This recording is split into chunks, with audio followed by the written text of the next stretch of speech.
Kenapa pihak kepolisian tetap bersikeras kalau pelakunya adalah anak saya, sedangkan anak saya tidak melakukan itu?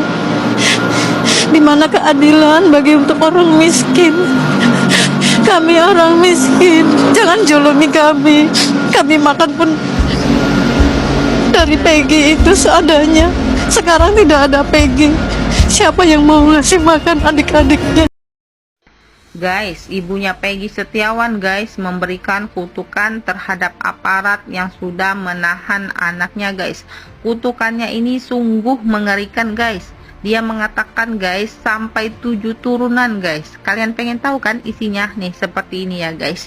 Jika anakku Peggy bersalah, aku ikhlas hukum anakku yang setimpal.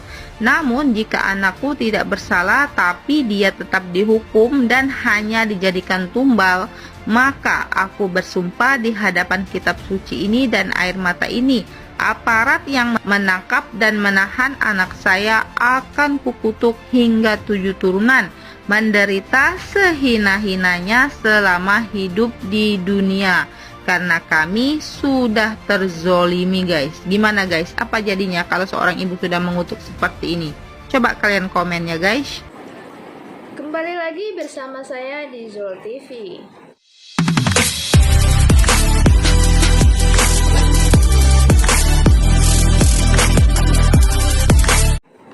Baiklah, kali ini kita akan membahas yang mana Ibu Peggy Kulibangunan bersumpah bahwa dia, anaknya Peggy, tidaklah bersalah.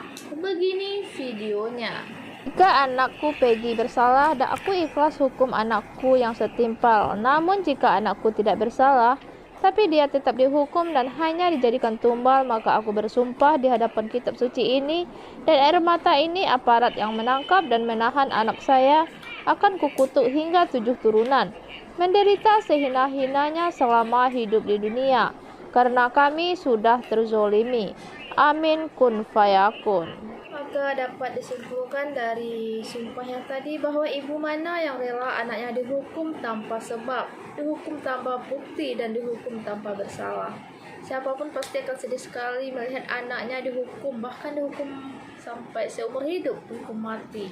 Itu adalah sangat membuat orang tua Peggy Setiawan Kulibangunan itu sangat teriris. Kita lanjut videonya. Bismillahirrahmanirrahim ya. Saya kritik presidenku dan polisi. Bapak Jokowi, presidenku ya, bubarkan polisi. Bubarkan saja polisi di Indonesia ya.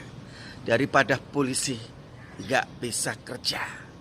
Daripada kita nggak enakan sama polisi. Rakyat sudah nggak enak sama polisi. Dengan kondisi kayak gini ya, sudah nggak enakan loh polisi. Rakyat itu sudah nggak enakan sama Anda ya. Karena Anda tidak bisa bekerja dengan pecus ya. Contoh ini ya. Dan Bapak Jokowi, Anda jangan cuma melihat dan mendengar ya. Anda jangan cuma melihat dan mendengar Bapak Jokowi.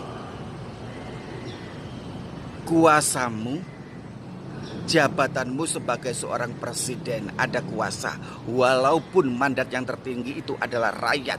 Jika rakyat tidak menginginkan polisi, karena sudah nggak enak melihat polisi, sudah enak melihat polisi, sudah muak melihat polisi, gelagat-gelagat polisi di Indonesia, bikin malu ya. Jajaran kepolisian di seluruh dunia tertawa, mentertawakan polisi Indonesia. Kita merasa nggak enak loh ya. Ya, bubarkan saja itu polisi. Ya, maaf ya polisi, karena kami sudah nggak enakan sama Anda. Sudah merasa nggak enak sama Anda polisi ya. Karena kalian, saya rasa itu, aduh, nggak enak di mata kami. Ini tidak etis rasanya kalau Peggy Kulibangunan hanya dihukum gara-gara hanya satu foto.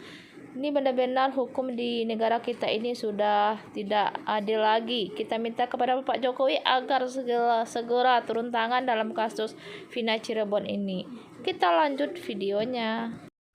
Oke ya, jadi gue fokus membahas sentil-sentil Mbak Najwa sama kasus Vina. Jadi kasus Vina ini udah sampai di tahap Polri seperti mengakui bahwasannya saksi-saksi yang ada di persidangan 2016 pada waktu itu diiming-imingi duit.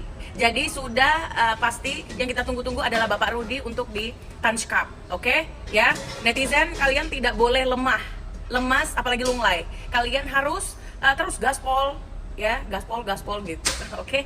Semangat keadilan. Bukan otak mereka, karena dibuatkan skenario gitu kan. Coba ambillah pada diri Bapak sendiri, seandainya Bapak tidak melakukannya, apa disuruh meragakan, bagaimana kakunya Pak? Di mana letak keadilan rakyat Indonesia? Saat ini juga Saka disuruh ditangkap, dipenjarakan untuk kedua kalinya. Besok Liga Akbar, ya kan? Sekarang Liga Akbar kan? Nah, dengan narasi bilang kalau yang namanya saksi-saksi seperti Liga Akbar, seperti yang namanya Saka, itu orang dibayar. Kalau memang dibayar, nggak mungkin orang tuanya miskin terus seperti itu, ya kan? Buktinya mana? Yang seharusnya diperiksa orang-orang yang ngomong itu, orang-orang yang ngomong itu loh Pak. Kalau orang-orang berteriak bilang kalau Saka dan Liga Akbar itu dibayar untuk memberikan kesaksian palsu, coba ya orang yang ngomong itu dulu diperiksa. Ya, dibilang kita meresahkan. Bagi saya sih, kenapa kalau kalian bukan pelakunya, kenapa kalian resah? Saya kan minta dimulai dari itu aja kok, ya kan? Jangan memberikan, cobalah jujur supaya rakyat ini tenang, lega, ya. Untuk Bapak Ibtu Rudiana, coba buka seadanya Pak. Minta perlindungan kepada Bapak Presiden atau di lembaga ini baru betul, ya. Asalkan Bapak itu bicara dengan tegas, dengan apa adanya, ya, kronologinya seperti apa, ya coba lah Pak. CCTV berikan sama orang-orang. Itu orang-orang ya sekarang memberikan, kemarin itu memberikan keterangan bahwa mereka tidak tahu apa-apa, dipanggil dari warung agar memberikan keterangan karena dekat sama Vina dan ini. Kemudian mereka juga yang diintimidasi. Lalu sekarang bilang mereka memberikan keterangan palsu. Nah, yang sebenarnya yang palsu yang mana? Coba. Apakah Bapak Ibtu Rudiana memanggil yang namanya Liga Akbar agar mengakui bahwa ini begini, terus kemudian setelah diwawancara di televisi, Liga Akbar mengatakan sebenarnya dibilang mereka ini memberikan keterangan palsu. Kok banyak yang banyak yang rusuh ketika ada orang seperti Saka, seperti yang namanya Liga Akbar mengangkat pembicaraan bahwa si A yang menyuruh, yang seperti ini udah hampir loh itu kemarin, kok tiba-tiba jadi mereka yang ditangkap kembali gitu. Pertanyaan saya, ada apa ini? Permainan apa lagi ini? Ya, ada apa ini Pak? Permainan apa lagi? Indonesia butuh keadilan, butuh kejujuran Bapak. Itu yang perlu diangkat. Kenapa dipenjarakan kembali kedua orang ini? Baiklah, maka dapat kita simpulkan bahwa saksi-saksi pada tahun 2016 lalu diiming-iming dengan duit atau uang. Dan ini Saka juga akan dipenjara untuk yang kedua kalinya. Semoga saja kasus Vina ini cepat terselesaikan dan pelaku pembunuhan Vina cepat ditangkap. Sekian, terima kasih.